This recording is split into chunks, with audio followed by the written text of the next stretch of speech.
नमस्कार दोस्तों, good morning, good afternoon and good evening. I hope आप सबकी प्रिपरेशन बहुत अच्छी चल रही होगी और आप सबको पता है कि हम लोग क्या क्या चीज़ें डिस्कस कर चुके हैं अभी तक, मतलब कि हमारे इकोनॉमिक्स में या इंडियन इकोनॉमी में कौन कौन से टॉपिक कंप्लीट हो गए हैं। मैं आपको एक बार फिर से बता देता हूँ, हम लोगों ने इकोनॉमिक्स का पूरा इंट्रोडक्शन पढ़ लिया, इंट्रो वाला पार्ट पूरा हो गया और साथ साथ इससे रिलेटेड हमारे एमसीक्यूज भी हो गए। इसके बाद दूसरे नंबर पे हम लोगों ने दूसरा टॉपिक था, वो था हमारा इकोनॉमिक प्लानिंग। ये भी पूरा कंप्लीट हो गया था और इसके हम लोगों ने एमसीक्यूज भी कर लिए थे। इकोनॉमिक प्लानिंग में आपका क्या था, 5 ईयर प्लान्स, नीति आयोग, ये सब हम लोगों ने पढ़ा था ना, इसके एमसीक्यूज हो गए थे। इसके बाद आपको मालूम होगा हम लोगों ने पढ़ा था नेशनल इनकम। नेशनल इनकम से रिलेटेड जो भी एमसीक्यूज थे वो भी हम लोगों ने कर लिए थे। इसके बाद हम लोगों ने पढ़ा है banking system, banking system in India, और उसके बाद हम लोगों ने पढ़ा है टैक्स सिस्टम इन इंडिया। तो अब हम लोग डिस्कस करने जा रहे हैं बैंकिंग सिस्टम और टैक्स सिस्टम इन इंडिया से रिलेटेड एमसीक्यूज। ठीक है, जो भी इंपॉर्टेंट एमसीक्यूज हैं हम लोग यहाँ पर डिस्कस कर लेते हैं। तो चलिए देखते हैं पहला क्वेश्चन क्या कहता है। फर्स्ट क्वेश्चन है, all of the following are subsidiaries of the State Bank of India except. ये सारी की सारी स्टेट बैंक ऑफ इंडिया की सब्सिडरी हैं, सिर्फ किसको छोड़कर। आप बहुत आसानी से इसका आंसर दे सकते हैं। Correct answer option B, Central Bank of India. इसका स्टेट बैंक ऑफ इंडिया से कोई लेना देना नहीं है, कोई सब्सिडरी नहीं है। और ये जो सारे आपके सामने ऑप्शन लिखे हैं, state Bank of Bikaner and Jaipur, state Bank of Hyderabad, state Bank of Patiala, ये सब के सब क्या है, स्टेट बैंक ऑफ इंडिया की सब्सिडरी। या इन्हें ये भी बोला जाता था कि ये एसबीआई के, स्टेट बैंक ऑफ इंडिया के एसोसिएट बैंक्स हैं, स्टेट बैंक ऑफ इंडिया के एसोसिएट बैंक्स हैं। और आप सबको पता होना चाहिए अब ऐसा कुछ नहीं रहा है। 1 अप्रैल 2017 से ये सारे के सारे बैंक एसबीआई में मर्ज कर दिए गए हैं। 1 अप्रैल 2017 से सारे के सारे बैंक आपके एसबीआई में मर्ज कर दिए गए हैं। और अगर हम यहाँ पर आपकी बात करें एसबीआई के बारे में, तो आपको इसकी ऑलरेडी मैं पहले बता चुका हूँ, लेकिन एक बार फिर बता देता हूँ। सबसे पहला बैंक था 13 अगस्त 2008 को state Bank of Saurashtra, state Bank of Saurashtra, इसका पहले एसबीआई में मर्जर हुआ। इसके बाद 2009 में 19 जून 2009 को आपका state Bank of Indore, state Bank of Indore, इसका एसबीआई मर्जर हुआ। उसके बाद आपके पास एसबीआई के जो एसोसिएट बैंक थे वो थे टोटल 7, जिसमें कि 2008 में एक हो गया, 2009 में हो गया। उसके बाद 1 अप्रैल 2017 को एसबीआई के एसोसिएट बैंक्स बचे 5, वो सारे 5 के 5 बैंक और साथ में भारतीय महिला बैंक, इनका सबका मर्जर कर दिया गया। मतलब अब सिर्फ और सिर्फ एक बैंक बचा, एसबीआई।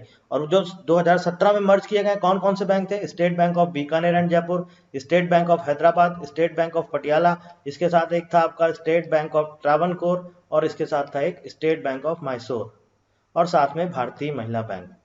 ठीक है, यहां तक क्लियर। इसके बाद आगे आ जाते हैं। अगला क्वेश्चन हमसे पूछता है, the first bank established in India was. India में पहला जो बैंक एस्टैब्लिश हुआ था वो कौन सा था, पीएनबी था, ट्रेडर्स बैंक था, स्टेट बैंक ऑफ इंडिया था, या फिर बैंक ऑफ हिंदुस्तान था। तो मैं आपको ऑलरेडी बता चुका हूं क्या है इसका correct answer, option D, bank of Hindustan. और ये आपका कब एस्टैब्लिश हुआ था, 1770 में। और ये कब तक चला था, 1830 में लिक्विडेट हो गया था, मतलब खत्म कर दिया गया था। ठीक है, चलते हैं क्वेश्चन नंबर 3 की तरफ। Question number 3, in India the first bank of limited liability managed by Indians and founded in 1881 was. मुझे लगता है शायद ये मैंने आपको इसके बारे में डिस्कस नहीं किया था, चलिए अभी डिस्कस कर लेते हैं। इन इंडिया, इंडिया में पहला ऐसा कौन सा बैंक था लिमिटेड लाइबिलिटी के साथ, और उसमें मैनेज करने वाले सारे के सारे इंडियंस थे। मतलब कि जो बोर्ड ऑफ डायरेक्टर्स की जो आपकी पूरी टीम होती है वो सारे के सारे इंडियंस थे। 1881 में बना था। तो करेक्ट आंसर है option B, Aundh commercial bank. ठीक है, क्या आंसर है, option B, Aundh commercial bank, या इसको यह भी बोला जाता था Awadh commercial bank, Awadh commercial bank. और ये आपका स्टैब्लिश हुआ है 1881 में, और इसका आपका हेडक्वार्टर था फैजाबाद में। हेडक्वार्टर कहां पर था, फैजाबाद। ठीक है, ये पहला कॉमर्शियल बैंक था, याद रखिएगा, इंडिया का फर्स्ट कॉमर्शियल बैंक, इंडिया का पहला कॉमर्शियल बैंक था जिसकी लिमिटेड लायबिलिटी थी, और इसके जो बोर्ड ऑफ डायरेक्टर्स थे सारे के सारे इंडियंस थे। ठीक है, याद रखिएगा। चलते हैं क्वेश्चन नंबर 4 की तरफ। Which amidst the following rural banks has been named after a river. ये चार ऑप्शन दिए गए हैं, प्रथमा बैंक, वर्धा ग्रामीण बैंक, थार आंचलिक ग्रामीण बैंक, अरावली क्षेत्रीय ग्रामीण बैंक। पूछा है इनमें से कौन सा बैंक है जिसका नाम एक नदी के नाम पे पड़ा है, एक रिवर के नाम पे पड़ा है। करेक्ट आंसर है आपका ऑप्शन बी, वर्धा ग्रामीण बैंक। ये वर्धा जो है आपकी, ये एक रिवर है कर्नाटका में।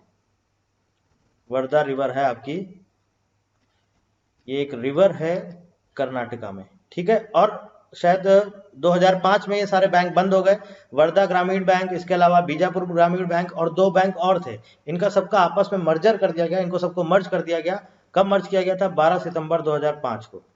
12 सितंबर 2005 को इनको मर्ज कर दिया गया। मर्ज करने के बाद एक नया बैंक बना दिया गया और उसका नाम दे दिया गया कर्नाटका विकास ग्रामीण बैंक।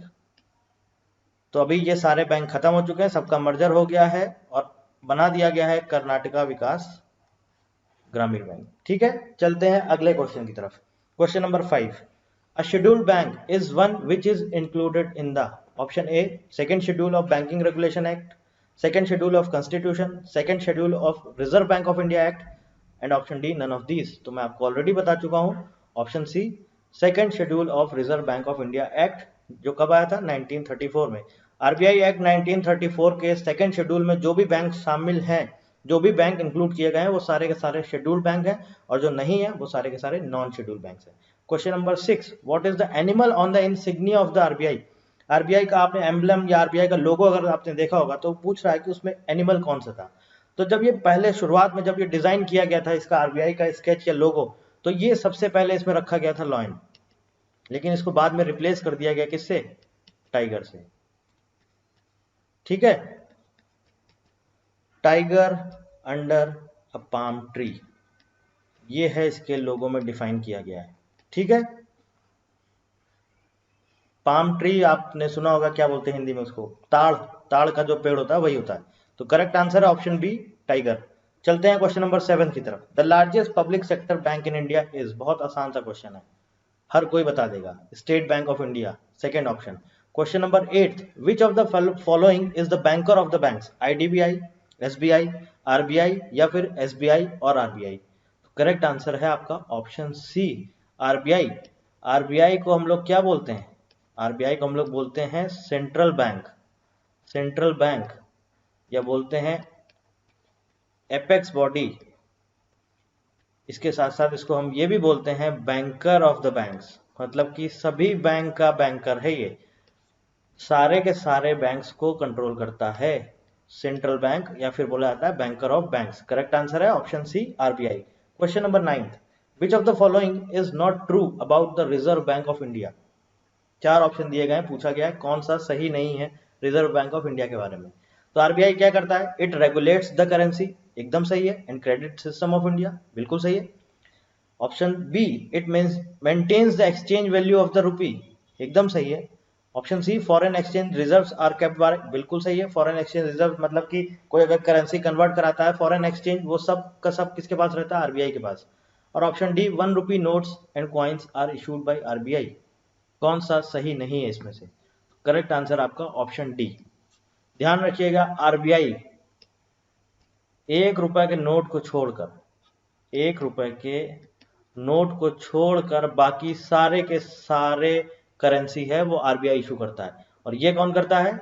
ये करता है गवर्नमेंट ऑफ इंडिया, ठीक है, government of India. Question number 10, when was the RBI या reserve bank of India taken over by the government, किस साल में गवर्नमेंट ऑफ इंडिया ने आरबीआई को अपने अंडर में ले लिया था? करेक्ट आंसर आपका ऑप्शन बी, 1948। अब मैंने आपको ऑलरेडी आरबीआई के बारे में पढ़ाया हुआ है, आपको पता होगा आरबीआई कब स्टैब्लिश हुआ है? 1 अप्रैल 1935 अंडर आरबीआई एक्ट 1934। कब स्टैब्लिश हुआ? 1 अप्रैल 1935 को। 1948 में भारत सरकार ने इसको अपने कंट्रोल में ले लिया और उसके बाद 1 जनवरी 1949 को आरबीआई का नेशनलाइजेशन यानी कि राष्ट्रीयकरण कर दिया गया। तो करेक्ट आंसर क्या है? ऑप्शन बी, 1948, ठीक है। आगे चलते हैं। Question number 11, the reserve bank of India issues all the currency notes, all the currency notes except the 1 rupee note, all the currency notes except the 100 rupee notes, only notes of rupees 10 and above। अभी just आपको बताया है, क्या इसका answer होगा? Option B, all the currency notes except the 1 rupee note. 1 रुपए के note को छोड़ के बाकी सारी की सारी जितने भी करेंसी नोट हैं उस सब का सब इशू करता है RBI.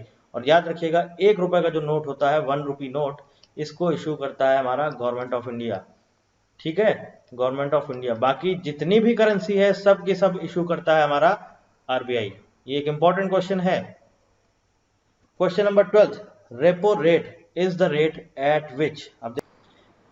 Question number 13, which among the following is the oldest development financial institution of India. इन 4 में से कौन सा सबसे पुराना फाइनेंशियल इंस्टीट्यूशन है इंडिया का? और मैं इसके बारे में ऑलरेडी डिस्कस कर चुका हूं। फाइनेंशियल इंस्टीट्यूशन आपको ऑलरेडी बता चुका हूं, कौन कौन से होते हैं, सब कुछ बता चुका हूं।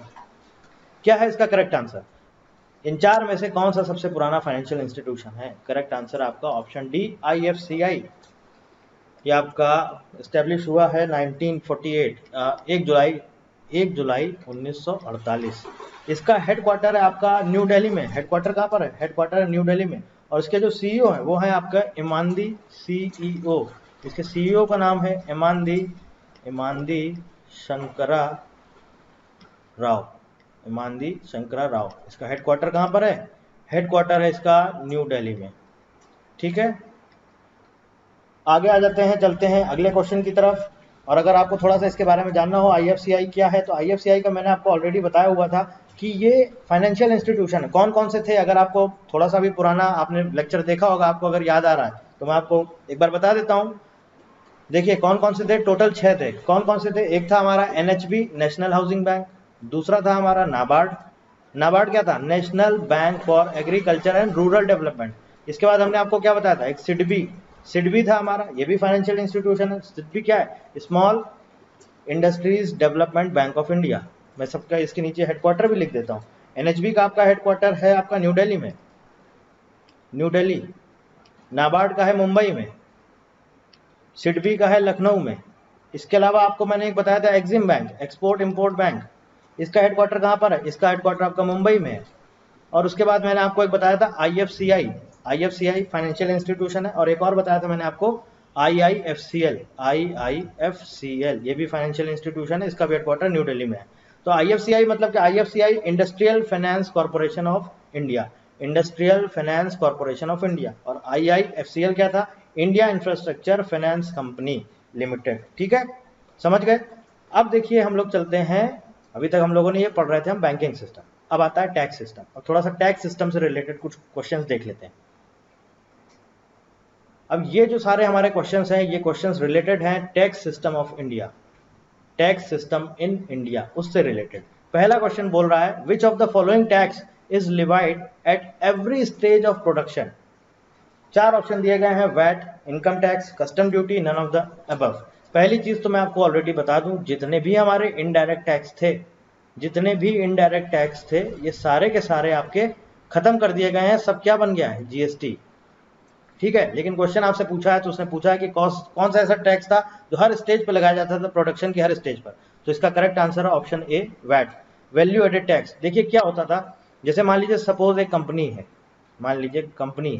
ये कंपनी एक पेन बनाती है मान लीजिए। ठीक है, पेन का ये प्रोडक्शन कर रही है। अब ये कंपनी बनाएगी, अब ये आपको सीधे तो बेचेगी नहीं। कोई बहुत बड़ी कंपनी है, चलिए मान लीजिए कोई और भी चीज बनाती है, मान लीजिए मोबाइल फोन बनाती है, डायरेक्ट नहीं बेचती है। आप जाते हैं, आप सीधे कंपनी में जहाँ पे मैन्युफैक्चरिंग होती है वहां से तो आप नहीं खरीदते हैं ना। आप कहाँ से खरीदते हैं? आप शॉप से खरीदते हैं, आप दुकान से खरीदते हैं, या आप ऑनलाइन शॉपिंग करते हैं। आप फैक्ट्री तो नहीं जाते हैं ना जहाँ बनता है।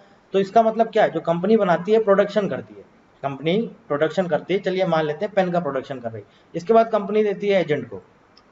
अब देखिए मान लीजिए कंपनी ने पेन बनाया, मान लीजिए उसने बोला हमको कॉस्ट पड़ रही है 20 रुपये, और वो बोल रहा है कि हम इसमें अपना प्रॉफिट जोड़ के एजेंट को हम देंगे 24 रुपये। ठीक है, 4 रुपये उसने ऐड किए। इसके बाद एजेंट जाएगा किसके पास? होलसेलर के पास। एजेंट जाएगा होलसेलर के पास, एजेंट उसको देगा 24 वाला पेन 25 में।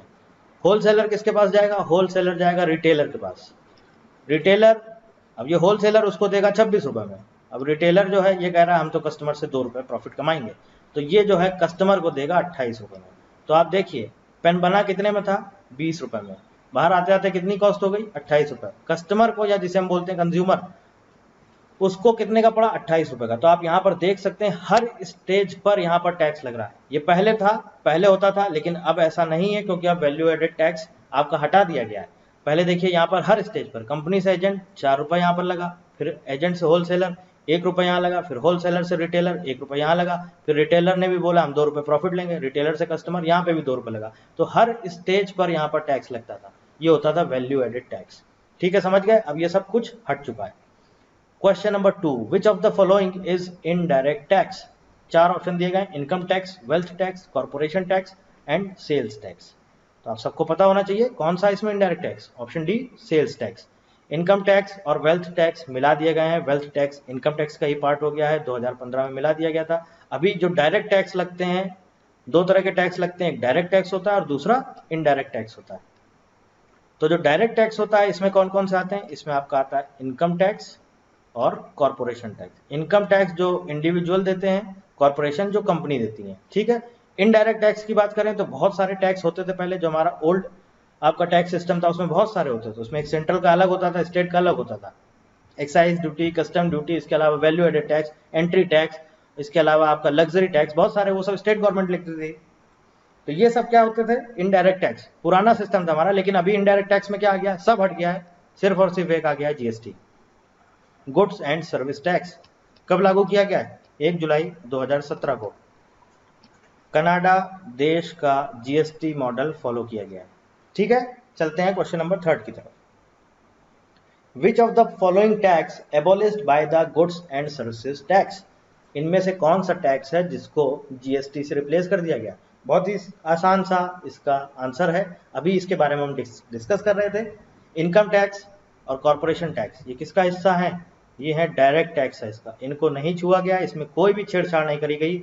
इनकम टैक्स पूरा का पूरा हटा दिया गया, उसमें चाहे कोई भी टैक्स हो। तो ये जो वैट आता था किसका पार्ट था? ये वैट जो है income tax, sorry indirect tax का ही हिस्सा था।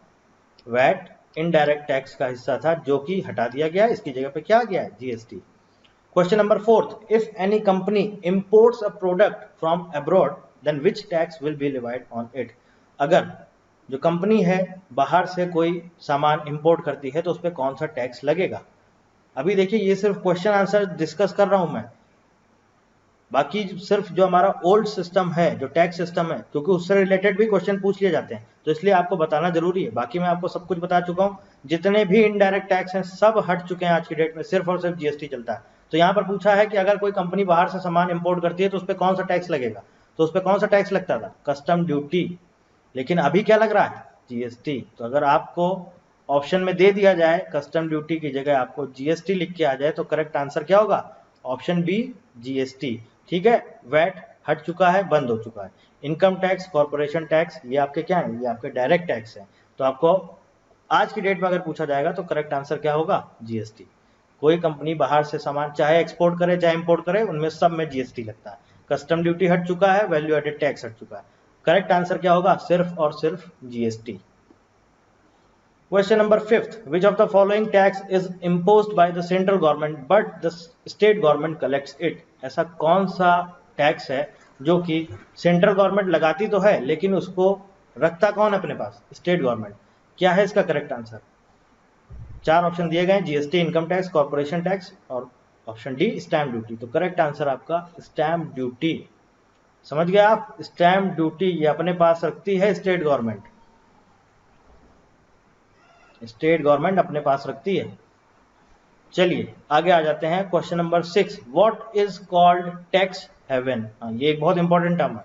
टैक्स हेवन किसे बोला जाता है? टैक्स हेवन 4 ऑप्शन दिए गए हैं। तो टैक्स हेवन उसे बोला जाता है, जैसे मान लीजिए सपोज आप यहाँ रहते हैं हमारे देश में, आपने बोला कि हम जा रहे हैं बाहर, मेरी कहीं बाहर जॉब लग गई, या आपने क्या बोला हम वहां पे आपका बिजनेस करना चाह रहे हैं, तो ऐसी कंट्री जहां पर आपको फॉरेन सिटीजन्स को पूरी तरह से टैक्स में छूट दी जाती है अगर आप उनकी कंट्री में पैसा इन्वेस्ट करते हैं, तो कोई भी किसी भी तरह का टैक्स नहीं लगता है। जो भी फॉरेनर उस कंट्री में जाकर अगर इन्वेस्ट करते हैं तो कहीं पर कोई भी टैक्स नहीं देना पड़ता है। That is called tax haven, उसे ही बोला जाता है टैक्स हेवन। आज की डेट में अगर हम बात करें तो मॉरिशियस ये ऐसी कंट्री है, अगर आप यहाँ पर जाकर अपना बिजनेस चालू करना चाहते हैं, इन्वेस्ट करना चाहते हैं, वहाँ पर इन्वेस्ट करना चाहते हैं पैसे, आपको कोई टैक्स नहीं देना है। ईस्ट अफ्रीका में कंपनी, और ईस्ट अफ्रीका में ये कंट्री है हमारा, ईस्ट अफ्रीका में मॉरिशियस। साइप्रस आपने नाम सुना होगा, ये भी एक कंट्री है मिडिल ईस्ट में। यहाँ पर भी यही चीज़ है, आप जाके वहाँ पैसा इन्वेस्ट करिए, अपना बिजनेस चालू करिए, यहाँ पर आपको किसी भी तरह का कोई टैक्स नहीं दिया जाएगा। इसी को बोलते हैं टैक्स हेवन। चलते हैं अगले क्वेश्चन की तरफ। अब देखिए ये क्या कह रहा है, what kind of tax system is found in India. India में कौन सा टैक्स सिस्टम पाया जाता है? Progressive, degressive, proportional. मैंने आपको ऑलरेडी बताया था कौन कौन से होते हैं। टैक्स का नेचर पूछा था ना, मैंने आपको बताया था कौन कौन से होते हैं। प्रोग्रेसिव, रिग्रेसिव, प्रोपोर्शनल, और उसके बाद लास्ट में बताया था डिग्रेसिव। तो मैंने शायद आपको वहां पर बताया था कि इंडिया में हमारा जो है प्रोग्रेसिव लगता है ना। लेकिन अगर इसका देखा जाए करेक्ट आंसर क्या है, तो आप देखिए जो हमारा तो टैक्स स्लैब है, जो मैंने आपको टैक्स स्लैब दिखाया था, आपने वहां पर अगर ध्यान दिया हो तो आप देखिए कि 0 से लेके 5 लाख तक आपका 0% था, कोई टैक्स नहीं था। 5 लाख से 7.5 लाख 5% था, 7.5 से 10 लाख 10% था, 10 लाख से 12.5 लाख आपका 15% था, 12.5 लाख से 15 लाख तक 20% था, और अबव 15 लाख आपका 30% था। और इसके बाद जाकर ये 30% ही रहता था। इसके बाद आप चाहे 16 लाख कमाएं, आप चाहे 16 करोड़ कमाएं, आप चाहे 160 करोड़ कमाएं, इसके बाद टैक्स कितना ही देना आपको? 30% ही देना है। तो इंडिया में कौन सा टैक्स है? इंडिया में टैक्स है डिग्रेसिव। मैंने आपको शायद प्रोग्रेसिव बताया था, तो वो प्रोग्रेसिव नहीं है। इंडिया में जो टैक्स है वो है डिग्रेसिव। ठीक है, अब डिग्रेसिव क्या होता है मैंने आपको ऑलरेडी बताया था। डिग्रेसिव का मतलब है कि प्रोग्रेसिव प्लस प्रोपोर्शनल। प्रोपोर्शनल मतलब क्या है? जैसे जैसे आपकी इनकम बढ़ेगी वैसे वैसे टैक्स बढ़ेगा, जैसे जैसे आपकी इनकम बढ़ेगी वैसे वैसे टैक्स बढ़ेगा, और एक लिमिट के बाद कांस्टेंट हो जाएगा। एक लिमिट के बाद कांस्टेंट हो जाएगा। तो आप देख सकते हैं जो हमारा टैक्स स्लैब है यहाँ पर आपको जो दिख रहा है, मैंने आपके सामने यहाँ पर अभी डिस्कस किया है। 5%, 0%, 5%, 10%, 15%, 20%, 30%। तो आप देख सकते हैं क्लियर कि यहाँ पर देखिए बढ़ रहा है। तो जब बढ़ रहा है तो ये क्या है? प्रोग्रेसिव है। और जैसे ही ये यहाँ पर कांस्टेंट हुआ 30% पर रुक गया, इसका नेचर चेंज हो गया। इसका नेचर क्या हो गया? इसका नेचर हो गया प्रोपोर्शनल। तो प्रोग्रेसिव प्लस प्रोपोर्शनल, इसे क्या बोलते हैं? इसे बोलते हैं डिग्रेसिव। समझ गए आप? तो इंडिया में जो टैक्स है वो है डिग्रेसिव। ठीक, करेक्ट आंसर है आपका ऑप्शन बी। आगे आ जाइए question number 8। Which of the following is not imposed by the central government.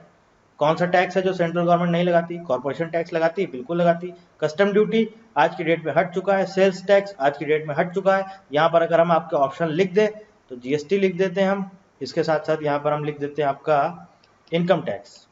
चलिए ये 4 ऑप्शन दिए गए हैं, agriculture tax, corporation tax, GST, income tax. तो इनमें से कौन सा ऐसा है जो कि सेंट्रल गवर्नमेंट नहीं लगाती है? करेक्ट आंसर आपका ऑप्शन ए, एग्रीकल्चरल टैक्स।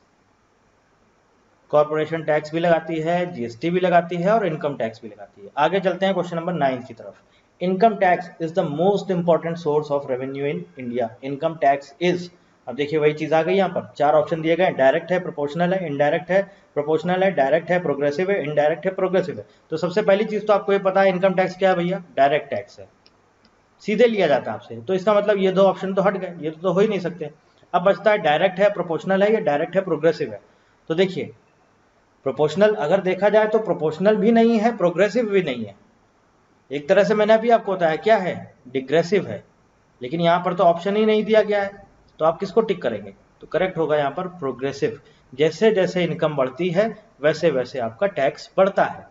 जैसे जैसे इनकम बढ़ेगी वैसे वैसे टैक्स, अरे मान लीजिए कांस्टेंट भी हो गया, हम कह रहे हैं 30% भी हो गया।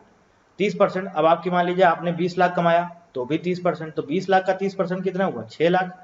अगर आप कमा लेते हैं मान लीजिए 100 लाख, तो उसका आपका 30% कितना हुआ? 30 लाख। तो बढ़ रहा है ना, तो नेचर तो प्रोग्रेसिव ही है। जैसे जैसे इनकम बढ़ेगी वैसे वैसे आपका जो क्या बोलते हैं, आपका जो टैक्स है वो भी आपका बढ़ेगा। तो ये क्या है? डायरेक्ट टैक्स है और प्रोग्रेसिव है। लेकिन अगर हम बात करते हैं जो टैक्स स्लैब है उसके अकॉर्डिंग, तो क्या है हमारा, तो ये डिग्रेसिव है, जो इंडिया में है वो डिग्रेसिव है, पहले चलता है बढ़ता है, जैसे जैसे इनकम बढ़ती है वैसे वैसे टैक्स का रेट बढ़ता है और एक लिमिट के बाद वो कांस्टेंट हो जाता है, तो वो हो जाता है डिग्रेसिव। ठीक है, question number 10th, which one of the following body will decide the tax rates for goods and services under GST regime decides which one of the following body decides the tax rates for goods and services under GST regime? कौन सी body है जो ये tax, जो भी GST के अंदर आते हैं, टैक्स रेट आते हैं 0%, 5%, 12%, 18%, 28%, ये सब कौन डिसाइड करता है? डिसाइड करता है जीएसटी काउंसिल।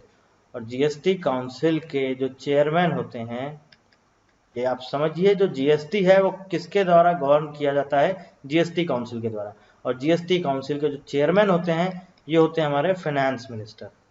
जीएसटी काउंसिल के चेयरमैन होते हैं फाइनेंस मिनिस्टर। कौन है आज की डेट में? निर्मला सीतारमन। निर्मला सीतारमन। क्लियर हो गई आपको बात?